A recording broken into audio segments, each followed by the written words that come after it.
Today we're in Egypt, because it's finally time to dig up one of my favorite projects from last year. I'll show you how I came up with the concept, designed the characters, built the environment, crowd simulations, and created the music video for Shokran, Imhotep.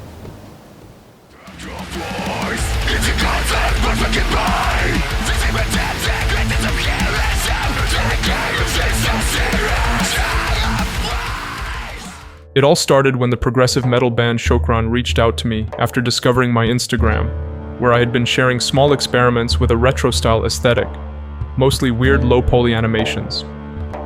They connected with that look, so we started talking and decided to collaborate. Shokran is a band with strong Egyptian influences in their music, so I immediately wanted to create something inspired by ancient Egypt and mythology. I just didn't know what the story would be yet. From there, I started brainstorming. I wanted this music video to feel like a complete 4-minute story, with a beginning, clear stakes, and an ending. So I started thinking, what could bring a metal band, Egyptian gods, and ancient Egypt together? A concert. Suddenly, all the pieces came together. Except they don't. It's cool, but there's no story, no conflict, no stakes. Then it hit me. Where else do you combine a live performance with real stakes? A talent show. The band performs in front of the Egyptian gods, and to survive they have to win over every single judge. The moment that idea came together, everything else became straightforward. Compared to finding the concept, actually making the video was the easy part.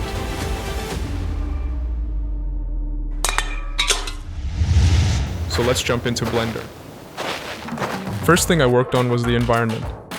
I used ancient amphitheaters as a base reference, but I didn't want a historical reconstruction. The goal was to reshape it into something that feels like a modern live performance stage, while still keeping the scale and drama of classical architecture. Outside of the main stage, I also built a surrounding environment. I created this as a separate scene, and later used it to generate an HDR IMAP. For lighting and overall mood, I referenced live show productions from Rammstein concerts. To light up the stage, I converted the drum track into an animation curve. That way, the lights automatically pulse right to the beat. I also added a noise modifier to the curves for the other spotlights to bring in some randomness. I kept it relatively simple on purpose. Just enough to make the world feel grounded, without pulling attention away from the performance.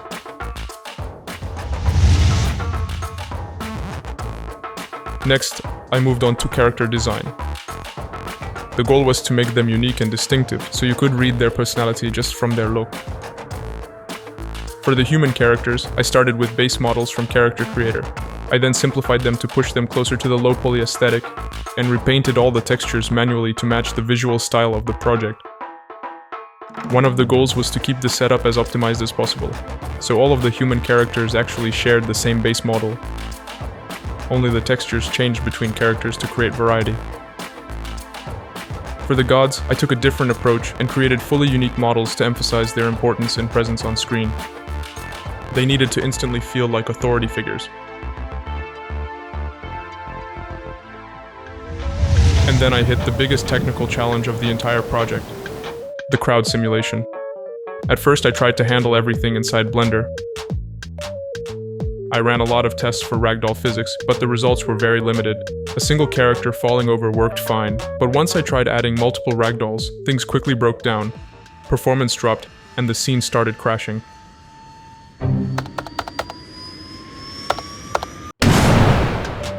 At that point, it became clear that this wasn't going to work in Blender. Unreal Engine immediately came to mind as an alternative. The only problem was, I'd barely used it before, so I took the risk and moved the entire crowd simulation into Unreal, leaving Blender for the next stages of the project. Oh!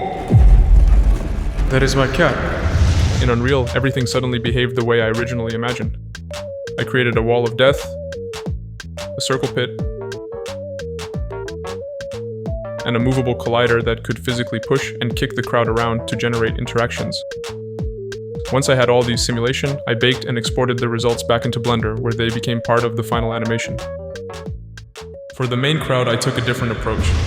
I created a set of crowd behaviors using Blender's nonlinear animation system, which made it easy to arrange, swap, and combine animation clips directly on the timeline, and then place them across the sequence, based on the timing and intensity of the music to simulate crowd reactions.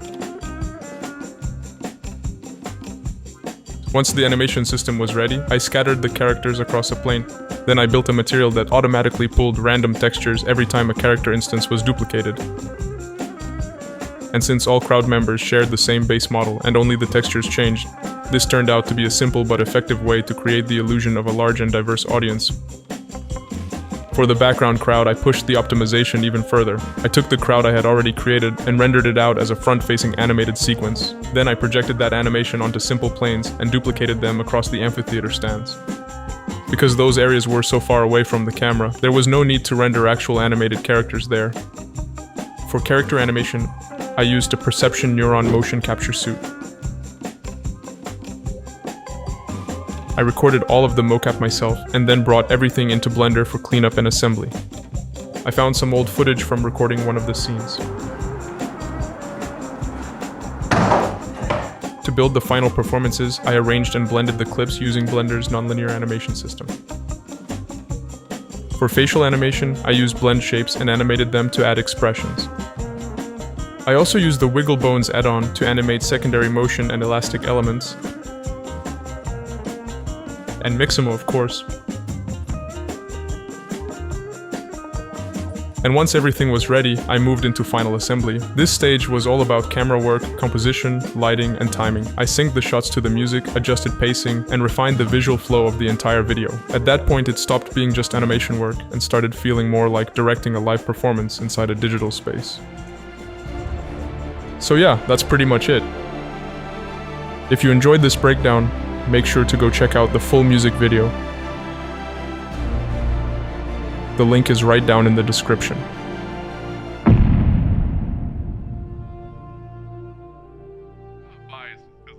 I think this is so fucking funny. They didn't take out any of the obvious glitches and any of that shit. How do you even make something like this nowadays? In Age of Mythology custom map?